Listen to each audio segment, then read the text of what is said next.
She thought the frozen road to her father's cabin was the end of every plan she had ever made.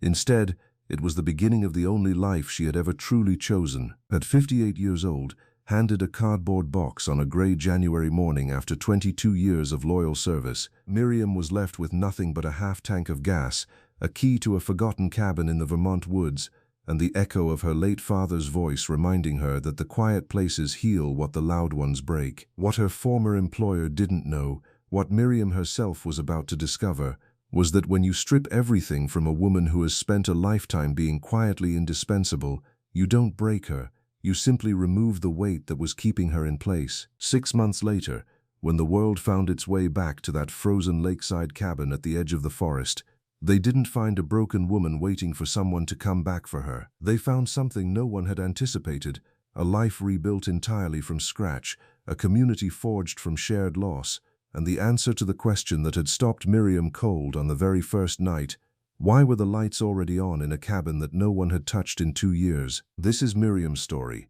proof that being let go doesn't mean being finished, that 58 is not too old to discover who you really are, and that the most extraordinary chapters of a life can begin in the most unlikely places, at the end of a frozen road, in the dark, with a stranger's light already burning in the window. If you've ever given everything to something that let you go without looking back, if you've ever driven away from a life that stopped valuing you before you stopped giving, if you believe that losing it all might just be the thing that finally sets you free, subscribe now, because stories like Miriam's remind us that reinvention has no age limit, and that the most important answers are the ones you find when you stop being afraid of the question. Before we jump back in, tell us where you're tuning in from, and if this story touches you, make sure you're subscribed, because tomorrow I've saved something extra special for you. The call came on a Tuesday morning in the second week of January.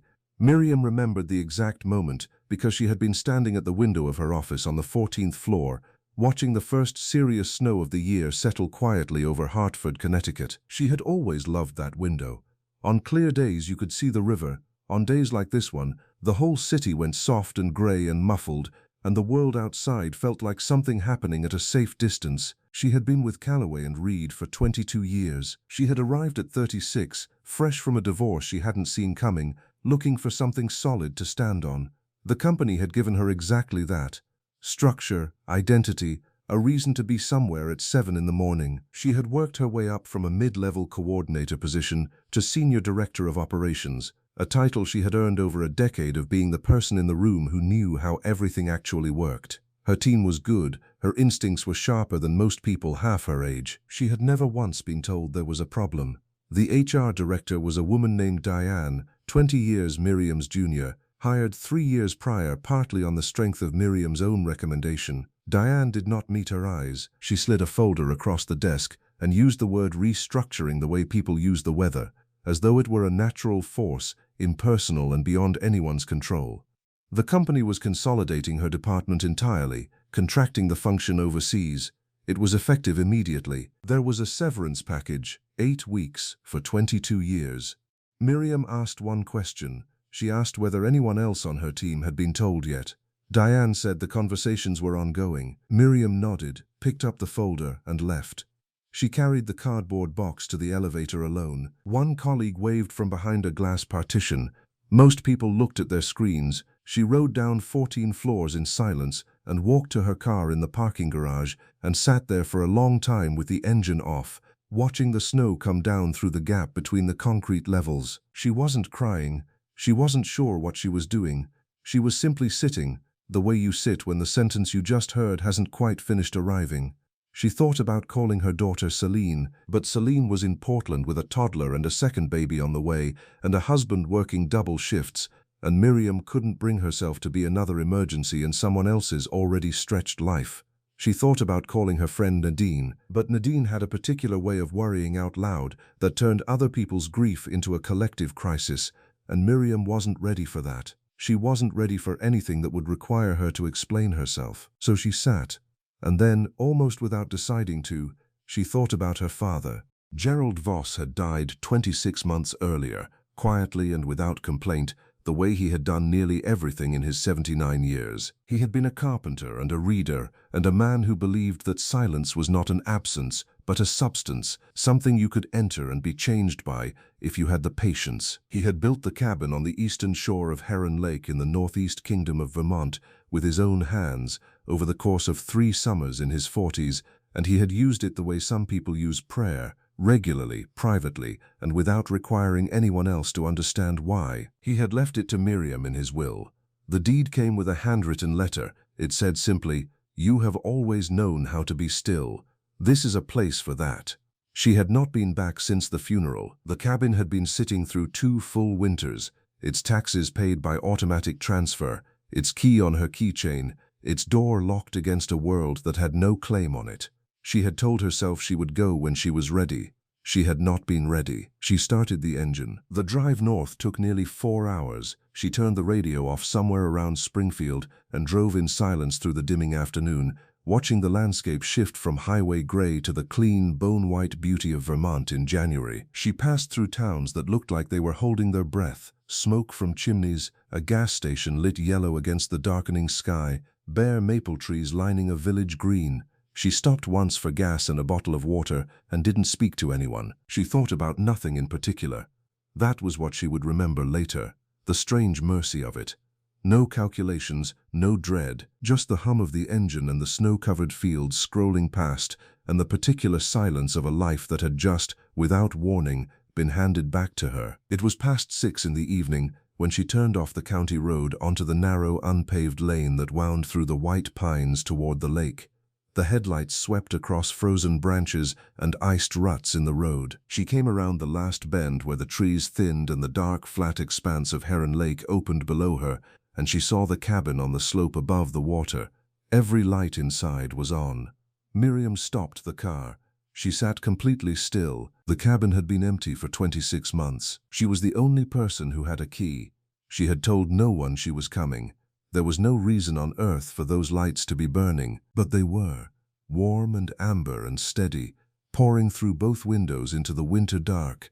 And as she sat there, a shadow moved slowly across the glass. Someone was inside. Miriam did not move for a long time. She sat with both hands still on the wheel and the engine running and the headlights cutting across the snow-covered slope toward the cabin, and she watched that warm light in the windows the way you watch something that shouldn't exist. She turned the headlights off. The light inside the cabin remained, steady and unhurried, as though it had been there all evening and intended to stay. Her first thought was practical. A short circuit, old wiring doing something unpredictable after 2 winters of cold and damp, but a short circuit didn't explain the shadow that had moved across the glass, that had been deliberate, that had been a person walking from one side of a room to the other. Her second thought was fear, which arrived quietly and settled in her chest without drama. She was on an unpaved road at the edge of a frozen lake in a part of Vermont where she had no cell signal and had not told anyone where she was going. She was 58 years old, alone, and there was a stranger in her father's cabin. She almost reversed back up the lane. Her hand actually moved to the gear shift. Then she thought about the cardboard box in the back seat. She thought about Diane sliding the folder across the desk without meeting her eyes. She thought about 22 years and 8 weeks of severance and the snow falling on the parking garage and the fact that she had driven 4 hours north because there was nowhere else to go, and something in her simply refused to reverse. She turned the engine off. She got out of the car. The cold hit her immediately, a deep, still cold that had nothing in common with Hartford winters. It pressed against her face and her hands and the back of her neck, and the snow under her boots was the kind that had been there long enough to crust over, so each step cracked through to the softer layer beneath. She walked toward the cabin slowly, watching the windows, and when she reached the door she stood on the small covered porch her father had built from cedar and raised her hand and knocked. Silence. Then footsteps. Then the door opened. The woman standing in the doorway was perhaps 70, small and straight-backed, with white hair cut close to her head and the kind of face that had once been beautiful and had grown into something better than that, weathered and particular and entirely her own. She was wearing a heavy flannel shirt tucked into canvas trousers and wool socks, and she was holding a paperback book with one finger marking her page, as though she had simply gotten up from reading to answer the door. She looked at Miriam with calm, dark eyes and said nothing. Miriam said, "This is my father's cabin."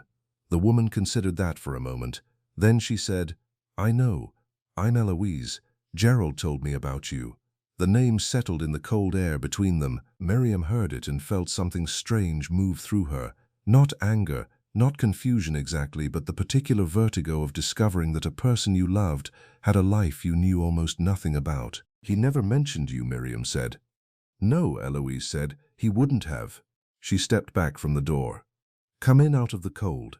The inside of the cabin was warm and smelled of wood smoke and something cooking on the small stovetop, soup or something close to it. It was tidy in the way that Gerald had always kept it. Tools hung on their proper nails, firewood stacked beside the hearth, the two windows clean. But there were differences. A second shelf of books along the east wall, a woven blanket over the back of the old armchair, a pair of boots by the door that were not her father's boots. Small, quiet signs of a life being lived in a space that Miriam had imagined as frozen in the amber of her grief. She stood in the middle of the room and felt the day, all of it, the box, the folder, the 4-hour drive, the lights in the window, land on her at once with a weight she hadn't been braced for. Her legs went uncertain. She sat down on the bench near the door without being invited to and pressed her hands flat against her knees and breathed. Eloise watched her from across the room without alarm. She set the paperback down on the table, moved to the stovetop, and ladled something into a tin mug without asking. She brought it over and held it out. Miriam took it. It was lentil soup, dense and hot, and the heat of the mug against her palms was so ordinary and so immediate that it cut through everything else for a moment and left her simply sitting in a warm room, holding something she hadn't known she needed. "You lost your job today," Eloise said. It was not a question. Miriam looked up at her. "How could you possibly know that?" Eloise sat down in the armchair across from her, unhurried, and folded her hands in her lap. "I don't," she said. "But you drove up here alone in January without so much as a bag of groceries, and you knocked on a door you had every right to walk through. Something happened." She paused. "Do you want to tell me what it was?" Miriam looked at this woman she had never met, sitting in her father's chair, in her father's cabin, in the middle of a life she had not known existed 20 minutes ago. She felt a laugh rise up in her throat, not happy exactly, but real, helpless and real. "I don't even know where to start," she said.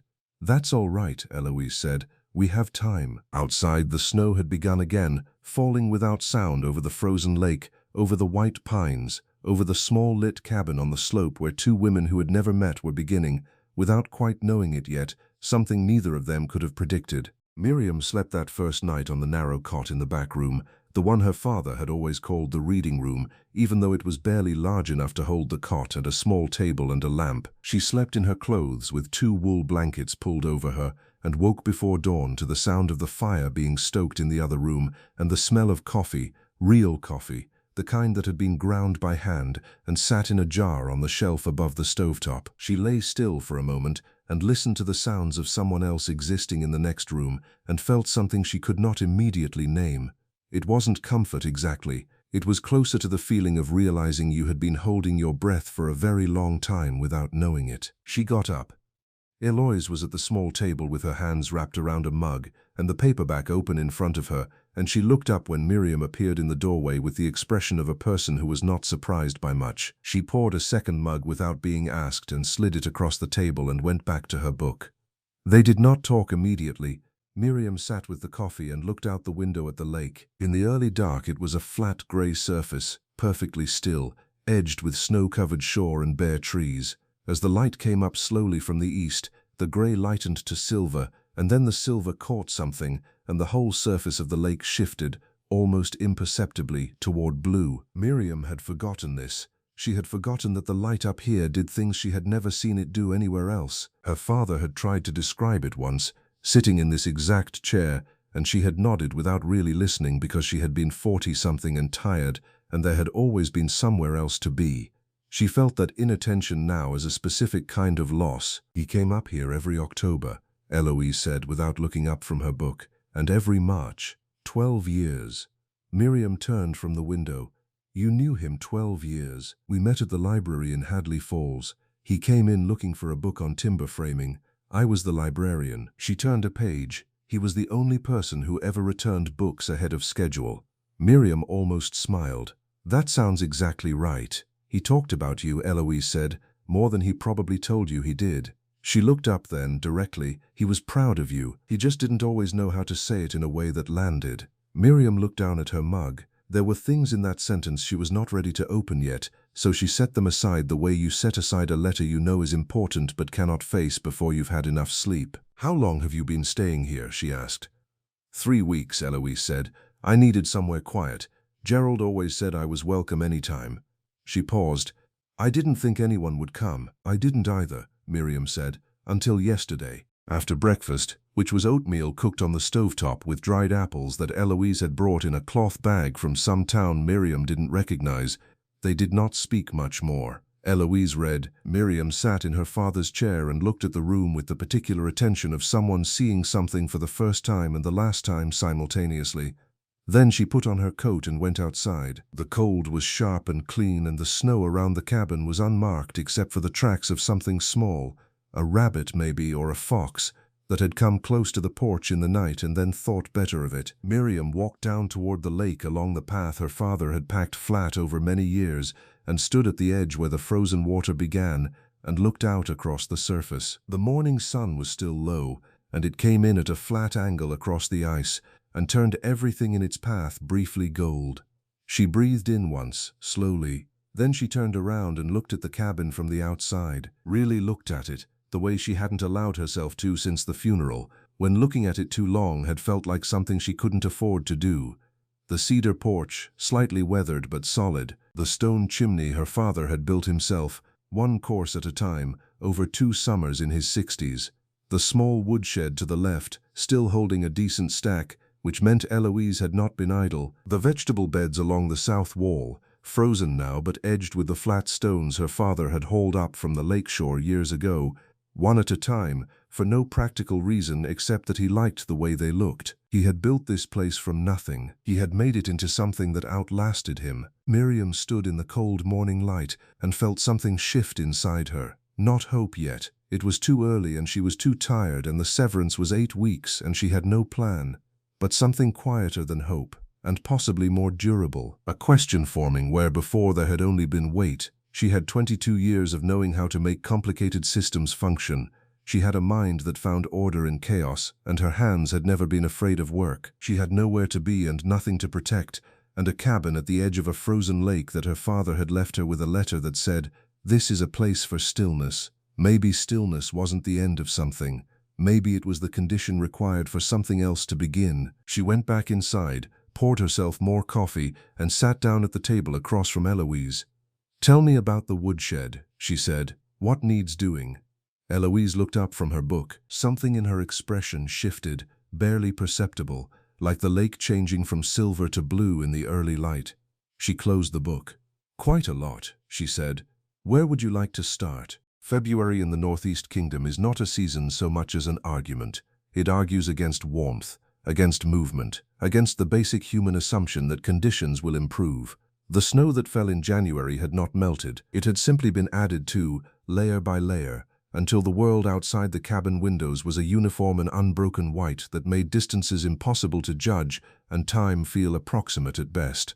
Eloise had left in the 3rd week of January. She had packed her cloth bag and her books and her wool socks with the same quiet efficiency with which she had apparently arrived, and she had hugged Miriam once firmly at the door and said, "Call me when the road clears," and Miriam had said she would, and then the old green Volvo had disappeared up the pine lane, and the silence that followed was the loudest thing Miriam had heard in years.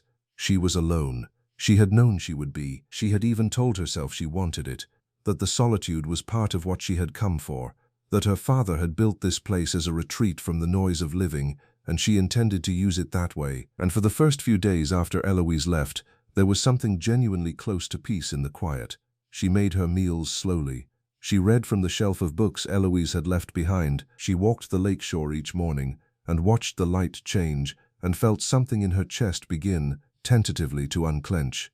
But February changed that. The woodpile shrank faster than she had anticipated. She had never split firewood before, and the first time she tried it, she nearly took the axe into her shin and spent 20 minutes catching her breath on the chopping block, hands shaking, deeply aware of the nearest hospital being 40 minutes away on roads that were not reliably passable. She got better at it. She had to, but it took time she hadn't budgeted and energy she hadn't known she would need, and some mornings her shoulders ached so deeply she had to sit with her arms pressed against the warmth of the wood stove just to get them moving again. The food situation became a preoccupation. She had driven into Hadley Falls twice in January and stocked up reasonably well, but February brought a stretch of 4 days where the lane iced over so completely that she didn't trust the car on the slope and ate through her stores faster than she had planned. She was not starving, but there was a particular psychological weight to rationing, to calculating whether the rice would last and whether the canned tomatoes were better used tonight or saved,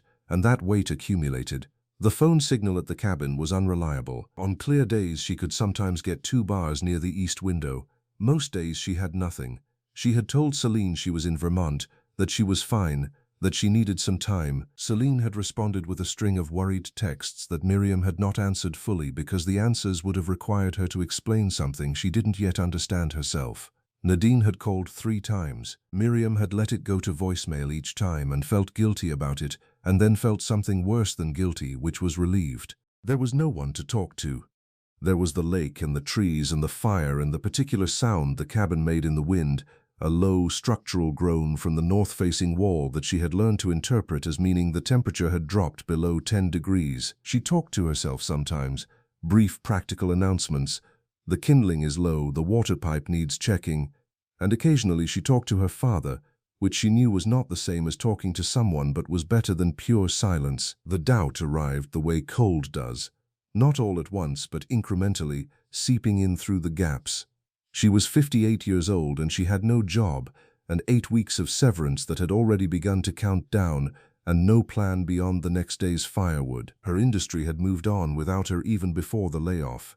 She had spent 22 years mastering a system that had simply been contracted away, and the skills she had were real but the market for them was not obvious, and she knew from conversations she'd had before the layoff that her age was a variable that hiring managers did not discuss openly but factored in regardless. She sat one evening in the armchair with a pad of paper and tried to write a list of practical next steps and got as far as update resume before the pen stopped moving. She stared at those 2 words for a long time, update resume, as though the problem were a matter of formatting, as though 22 years of competence, stripped of its institutional context, could be presented in a document and recognized by people who had not watched her work. She put the pad face down on the table. Outside, the wind pushed at the north wall and the cabin groaned and the fire snapped and settled and the lake lay frozen and silent under a sky full of stars that were very bright and very far away. Miriam sat in the chair that had been her father's chair and felt the cabin hold her, imperfectly, stubbornly, the way all solid things hold against the cold. Not by keeping it out entirely, but by refusing, joint by joint and nail by nail, to come apart. She picked the pad back up. She wrote a second line. Learn to fix the window latch before the next hard freeze. It was not a career plan. It was not a financial strategy. It was simply the next true thing, the smallest possible forward motion, and some part of her understood that this was how it was going to have to go, not in leaps, in latches. She added wood to the fire and went to bed. It happened on a Thursday in the 3rd week of February, though Miriam only knew it was Thursday because she had been marking the days on the inside cover of one of Eloise's paperbacks with a pencil, a habit she had started without entirely meaning to, the way you grab a rope when you feel the ground going uncertain beneath you. The morning had started badly. The water pipe that fed the cabin's single indoor tap had frozen overnight despite the rags she had wrapped around it in November, following instructions she had found in a maintenance notebook her father had kept in the kitchen drawer, written in his careful, unhurried hand. She had spent 2 hours with a pot of hot water and a towel trying to thaw it, kneeling on the kitchen floor with her knees screaming and her back sending bright, specific complaints up her spine. And when the pipe finally gave and the water ran again, she sat back on her heels and felt not relief but a deep, structural exhaustion that had nothing to do with the pipe. She was tired in a way that sleep had stopped fixing. She went outside to split the morning wood, and on her 4th swing the axe head caught wrong and glanced off the log, and the handle came back and struck her across the left forearm. Not a break. She knew what a break felt like from a riding accident at 43, but the bruise came up dark and immediate, and her arm throbbed with each heartbeat in a way that made every subsequent task, carrying wood, making coffee, pulling on her coat, a small, private act of endurance. She sat at the table with her coffee and her bruised arm, and the pad of paper where her list of next steps had grown to 14 items, none of which were resume or career or any word that connected to the life that had existed before January. They were all cabin things, practical, immediate, solvable in theory things. Fix the north window latch, patch the gap in the woodshed roof, clear the drainage channel before the thaw. She had become, without planning to, a woman whose entire horizon was the length of a single day. She picked up her phone, 2 bars, which was unusual for a Thursday. She opened her email for the first time in 11 days and watched it load with the particular dread of someone who suspects the news is not good and knows that not checking has not made it better. There were 4 emails from recruiters. She had sent her resume out in the first week of February, during a brief period of practical energy that had felt at the time like momentum. She read the responses slowly. 2 were form rejections, polite and identical. 1 was a request for a phone screen that had expired 8 days ago while she had been without signal. The 4th was from a contact at a firm in Boston who had known her for 15 years and who wrote, with a gentleness that was somehow worse than bluntness, that the role she had applied for had been filled internally, and that the market for her particular background was frankly quite competitive right now, and had she considered consulting. Miriam set the phone face down on the table. She sat with the bruised arm and the coffee going cold, and the fire needing more wood, and the north window letting in a thin, persistent draft, and felt something she had been successfully outrunning since January finally catch her. Not grief exactly, something beneath grief, something that didn't have a clean name but felt like the specific loneliness of being capable and invisible simultaneously, of having spent 22 years being the person who made things work and discovering that the evidence of that was entirely internal, held only by her, unverifiable to anyone who hadn't been in the room. She thought about Celine. She thought about how her daughter had said, during the brief uncomfortable phone call after the layoff, that maybe this was an opportunity, in the tone of voice people use when they want to say something kind and don't know how. She thought about the 14 items on her list, and the frozen pipe, and the bruise on her arm, and the recruiter who had suggested consulting as though that were a life plan and not a polite redirection. She thought, what am I actually doing here? Preparing and narrating this story took us a lot of time, so if you are enjoying it, subscribe to our channel, it means a lot to us. Now back to the story. The question sat in the cold kitchen air and did not answer itself. She had come here because there was nowhere else. She had stayed because leaving felt like admitting something she wasn't ready to admit.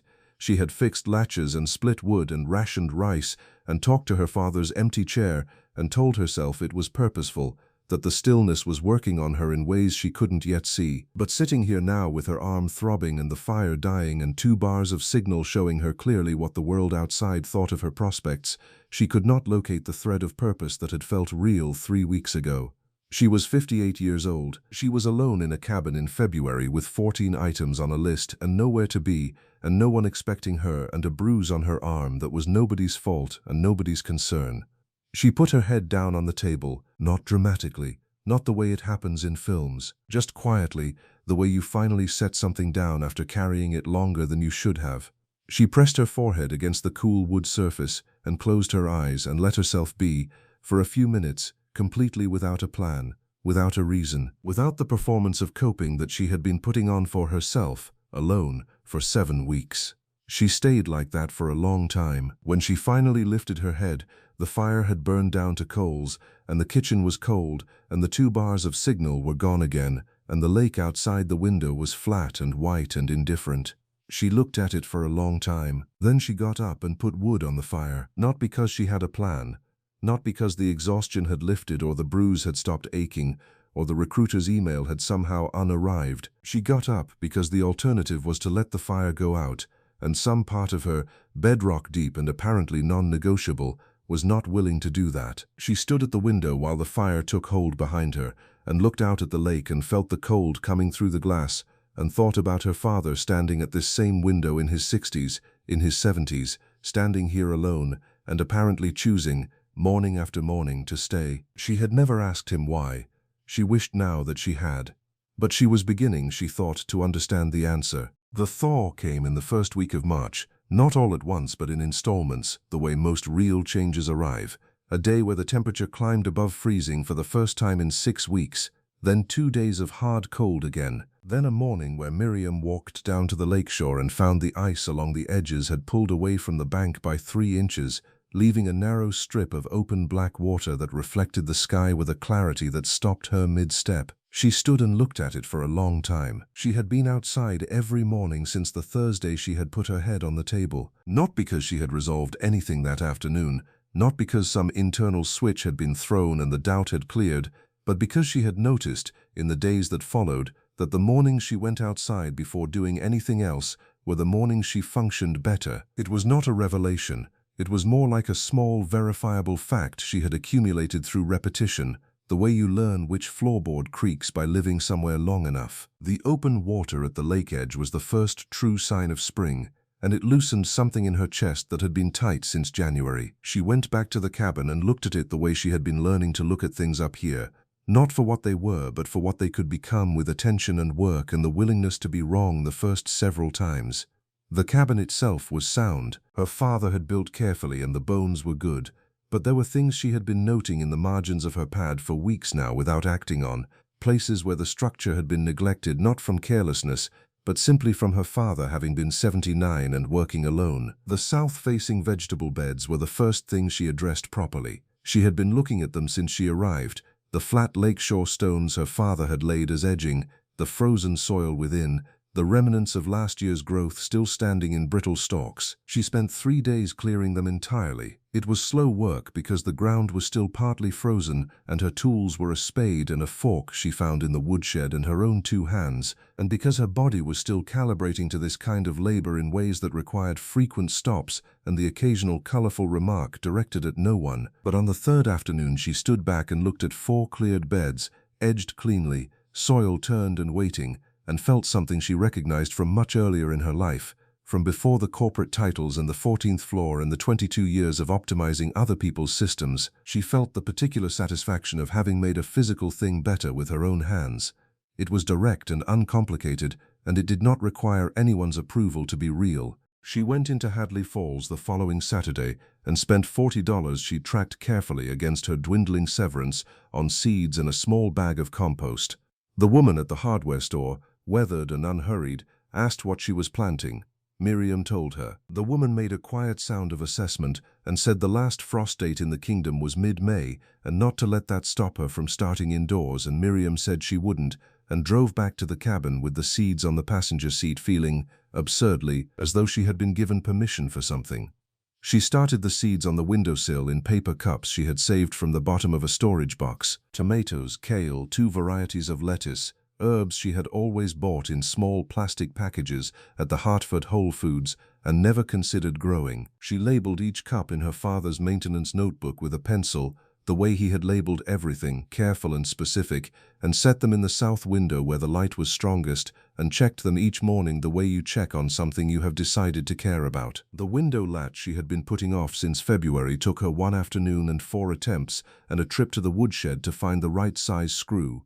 When it finally caught and held, she opened and closed it 6 times in a row just to feel the clean solidity of the thing working correctly. It was a latch. It was not a career, but it was something she had identified as broken and made functional with her own assessment and her own hands and nobody's guidance, and in the economy of that particular winter, it counted for more than it had any right to. She began to move differently in the cabin, less like a guest, less like a woman sheltering in place, more like someone who lived there and intended to keep living there and had things she was responsible for and wanted to do well. She called Eloise from the east window on a Sunday afternoon when the signal held steady. "The ice is pulling back," she said when Eloise picked up. "It always does," Eloise said. "How are you?" Miriam looked out at the lake, at the widening strip of open water along the near bank, at the light coming in low and gold across the surface. "I fixed the window latch," she said. There was a brief pause. Then Eloise said, with the particular warmth of someone who understood exactly what that meant, "Good." It was the 2nd week of April when the car appeared at the top of the pine lane. Miriam heard it before she saw it, the sound of an engine navigating the ruts carefully, the way people drove when they were uncertain of the road and more uncertain of their welcome. She was on her knees in the vegetable beds, working compost into the soil around the tomato seedlings she had transplanted out the previous week after the last frost date passed, and she sat back on her heels and watched the black sedan come slowly down the slope and park near the woodshed. The man who got out was named Richard Calloway. He was 63, silver-haired, and had the particular bearing of someone accustomed to rooms deferring to him when he entered. He was wearing a Barber jacket that looked brand new and boots that had never seen mud. He stood beside his car and looked around at the cabin, at the cleared beds, at the water feature Miriam had built along the south wall using old copper pipe and a salvaged stone basin her father had kept in the woodshed for 20 years without apparent purpose. He looked at all of it with the expression of a man whose expectations have been quietly and completely overturned. Miriam did not stand up immediately. She finished pressing the compost around the base of the tomato plant she was working on, then brushed her hands against her trousers and rose slowly, aware of her knees and not particularly concerned about what that looked like. "Richard," she said. "Miriam." He crossed toward her, hands in his jacket pockets, still taking in the property. "Your friend, the librarian, Eloise, she told me where you were. I hope that's all right." "I'll talk to Eloise about that," Miriam said pleasantly. He stopped a few feet from her and looked at her the way people look when they are trying to reconcile what they expected with what they are actually seeing. She knew what he was seeing. She was leaner than she had been in Hartford, her hair longer and pulled back practically, her face weathered in a way that 11 years behind a desk had not produced. She was wearing her father's old canvas work jacket over a flannel shirt, and her boots were the ones she had bought at the Hadley Falls hardware store in February for $42, and they were thoroughly broken in. She looked, she suspected, nothing like the senior director of operations who had carried a cardboard box to the elevator in January.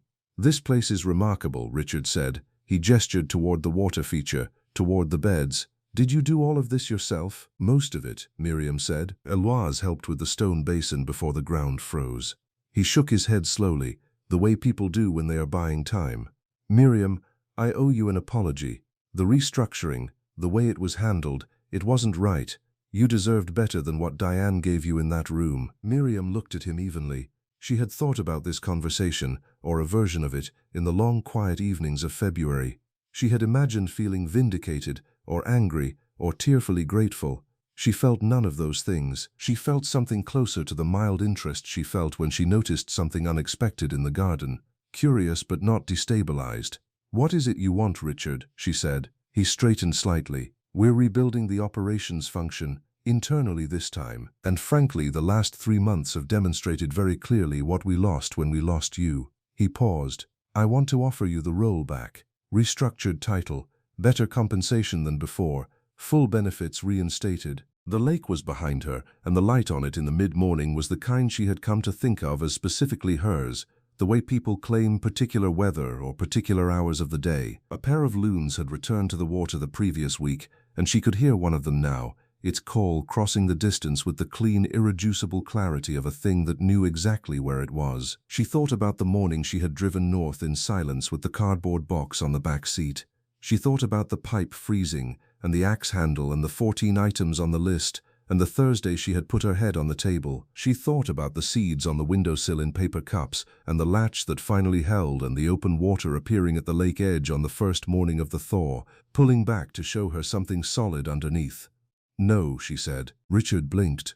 "Miriam, the compensation alone, it's not about the compensation." She said it without heat. "Richard, look at what I've built here." He looked. She let him look for a long moment, the beds and the water feature and the cabin her father had made from nothing and the lake beyond it all, clear and wide in the April light. "I built this because I decided to," she said. "Not because a job description told me to, not because someone above me needed it done, because I looked at something broken and understood how to make it work and then did it." She paused. "I spent 22 years doing that for Callaway and Reed, and the company restructured me out on 8 weeks' notice without a second look back." Richard opened his mouth. "I'm not finished," she said, and he closed it. "You came here because you realized what you lost. But what you lost wasn't a senior director of operations. What you lost was someone who cared more about the work than the title, who showed up early and stayed late and trained people who got promoted past her and never once made it difficult. That person was invisible to you until she was gone." She looked at him steadily.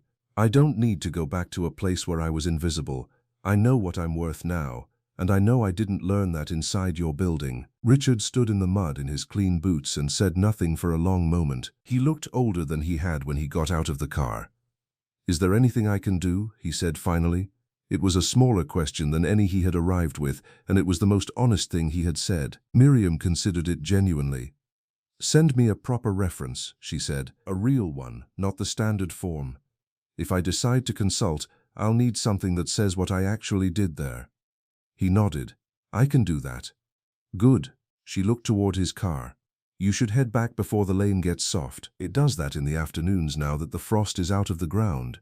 He walked back to the sedan, and she watched him go. Before he got in, he turned once and looked back at the cabin and the beds and the lake behind it all, and she saw on his face something she recognized because she had felt it herself in January. The specific expression of a person understanding, too late and all at once, what they had failed to value when they had the chance. He drove back up the lane and the sound of the engine faded into the pines and was gone. Miriam turned back to her garden. The tomato plant she had been tending when he arrived was still there, small and green and entirely unconcerned with any of it. She knelt back down in the soil and got back to work. Summer came to Heron Lake the way it always had, unhurried and generous, filling in the gaps that winter had left with green and warmth, and the particular quality of light that fell across the water in the long evenings and made everything look like something worth keeping. Miriam's garden was beyond anything she had planned for. The tomatoes had gone past the tops of their stakes. The kale was dense and dark, and had survived 2 hard rainstorms and a late-season cold snap that had made her hold her breath for 3 days before the plants shrugged it off and kept going. The herbs along the south wall had spread past their borders in the cheerful, unapologetic way of things that have found the right conditions and intend to make the most of them. She had added 2 more beds in May and a 3rd in June, and she was already thinking about where a 4th might go before the frost returned. Eloise had come back in April, a week after Richard's visit, with her cloth bag and her books and a flat of strawberry seedlings she had started in her apartment in Hadley Falls. She had not asked whether she was welcome. She had simply arrived and begun planting, and Miriam had watched her from the porch with a cup of coffee and felt the particular warmth of a friendship that had skipped the awkward early stages entirely and gone straight to the part that mattered. The first woman outside of Eloise came in May. Her name was Constance, and she was 61, and she had driven up from Burlington after reading a small piece in the regional paper about a woman who had spent the winter rebuilding a lake cabin by herself after losing her job. The piece had been written without Miriam's knowledge by the hardware store woman in Hadley Falls, who had apparently been paying closer attention than Miriam realized during that February Saturday with the seeds. Constance sat on the porch steps and told Miriam she had taken early retirement the previous year under pressure she hadn't fully understood until it was too late, and that she had spent 8 months feeling like something with no discernible use, and that she had read the article 4 times. Miriam made coffee and they talked for 3 hours. After that, others found their way up the Pine Lane with a regularity that surprised Miriam and did not surprise Eloise at all. A woman of 66 named Wren, who had been a landscape architect before her firm dissolved, and who walked around the garden with the expression of someone coming home to a language she had almost forgotten. A woman of 54 named Gloria, who was in the middle of a divorce and sat by the lake in silence for most of her first visit and cried quietly once and did not apologize for it, and Miriam did not ask her to. A woman of 71 named Ruth, who arrived with her own tools in a canvas roll and immediately began fixing the gap in the woodshed roof that had been on Miriam's list since February. None of this had been planned. Miriam had not advertised anything or sought anyone out. She had simply been there, doing the work, and the women had come the way the loons had come back to the lake, because the conditions were right and something in them recognized it. By midsummer there were 7 of them who came regularly, and on the long Saturday afternoons they would work in the garden or along the shoreline or on whatever the cabin needed, and then they would sit together on the porch or down by the water and talk with the particular freedom of people who have stopped needing to perform their composure for anyone. They talked about what they had lost and what they had found and what they were still looking for. They talked about being 58 and 61 and 71 in a world that had made very clear it considered those numbers a form of conclusion. They talked about their hands, about what their hands still knew and still wanted to do and had not been allowed to do for years inside offices and roles and lives that had been built around other people's needs. Miriam listened as much as she talked. She had learned over the winter that listening was its own form of work, requiring the same quality of attention she gave the garden, patient and specific, and willing to wait for the thing beneath the surface to show itself. One evening in late July she sat with Eloise on the dock her father had built, feet hanging over the still water, watching the last of the light leave the lake. "Do you know what you're going to do?" Eloise said.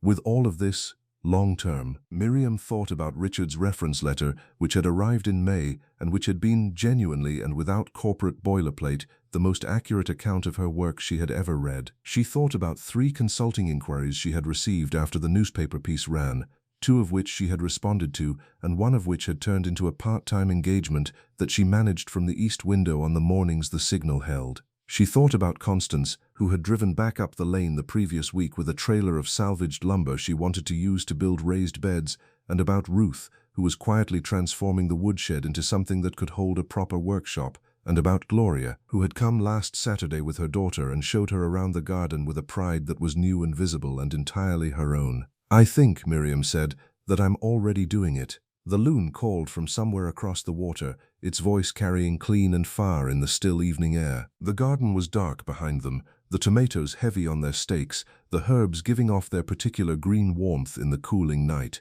The cabin windows glowed amber the way they had glowed on the January night she had arrived, uncertain and afraid, and not yet knowing what the light meant. She knew now.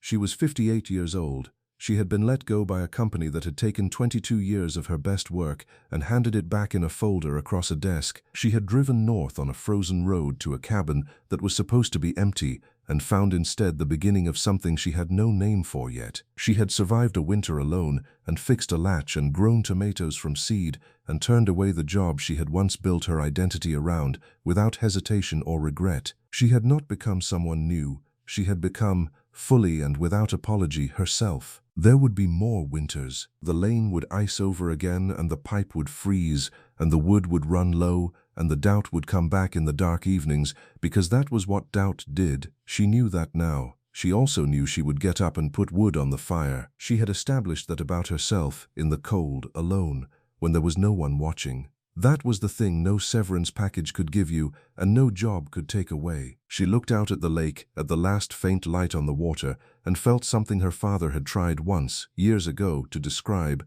and she had been too busy to hear. Complete, she thought. Exactly complete. If you have ever been handed a cardboard box and a polite goodbye after years of giving everything you had, if you have ever driven away from a life that stopped seeing you long before it let you go, if you have ever sat alone in the cold and wondered whether there was anything left on the other side of starting over, Miriam's story is for you. Share this with every woman who needs to hear that 58 is not a conclusion, that the things you build with your own hands in the quiet and the cold are the most real things you will ever make, that the lights in the window were never someone else's doing, they were always yours, waiting for you to come home to them. This is a place for people who know that the most important work begins the moment you stop letting other people define what you are worth. You are worth everything. You always were. You just needed a winter to find out. Up next, you've got 2 more standout stories right on your screen. If this one hit the mark, you won't want to pass these up. Just click and check them out. And don't forget to subscribe and turn on the notification bell so you don't miss any upload from us.